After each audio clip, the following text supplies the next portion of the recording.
നീലീശ്വരം കോട്ടപ്പുറം വൈകുണ്ഠ ക്ഷേത്രത്തിൽ വൻ കവർച്ച.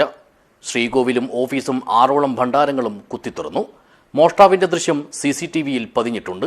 4 മണിക്കൂറോളമാണ് ഇയാൾ ക്ഷേത്രത്തിൽ ചെലവഴിച്ചത്. ദിസ് ന്യൂസ് സ്പോൺസർഡ് ബൈ ഉയർന്ന ഗുണനിലവാരം, തികഞ്ഞ വിശ്വസ്തത, ജനതാ പാൽ. ക്ഷേത്രത്തിലെ 6 ഭണ്ഡാരങ്ങളിലുണ്ടായിരുന്ന പണവും ഓഫീസ് മുറിയിലെ അലമാരിയിൽ സൂക്ഷിച്ചിരുന്ന 15,000 രൂപയുമടക്കം ഏകദേശം 1,00,000-ഓളം രൂപയാണ് കള്ളൻ അപഹരിച്ചത്. ഞായറാഴ്ച രാത്രിയായിരുന്നു കവർച്ച. ഇതിന്റെ വ്യക്തമായ ദൃശ്യങ്ങൾ ക്ഷേത്രത്തിലെ നിരീക്ഷണ ക്യാമറകളിൽ നിന്നും പോലീസിന് ലഭിച്ചിട്ടുണ്ട്. രാത്രി 8:30-യോടെ ക്ഷേത്രത്തിനകത്ത് പ്രവേശിച്ച മോഷ്ടാവ് അർദ്ധരാത്രി 12:30 വരെ ഇവിടെ തുടർന്നതായാണ് ദൃശ്യങ്ങളിൽ നിന്നും വ്യക്തമാകുന്നത്. ഇത് വെച്ച് നോക്കിയാൽ 4 മണിക്കൂറോളം നേരം ക്ഷേത്രത്തിനുള്ളിൽ ചെലവഴിച്ചാണ് പ്രതി വളരെ ആസൂത്രിതമായി കവർച്ച നടത്തിയത്. തിങ്കളാഴ്ച രാവിലെയാണ് മോഷണ വിവരം പുറത്തറിയുന്നത്. ക്ഷേത്രം സെക്രട്ടറി M. രാജു നൽകിയ പരാതിയുടെ അടിസ്ഥാനത്തിൽ നീലേശ്വരം പോലീസ് സ്ഥലത്തെത്തി പ്രാഥമിക പരിശോധനകൾ നടത്തി. പിന്നാലെ കാസർഗോഡ് നിന്ന് വിരലടയാള വിദഗ്ധരും ഡോഗ് സ്ക്വാഡും വന്ന് ശാസ്ത്രീയമായ തെളിവുകളും ശേഖരിച്ചു.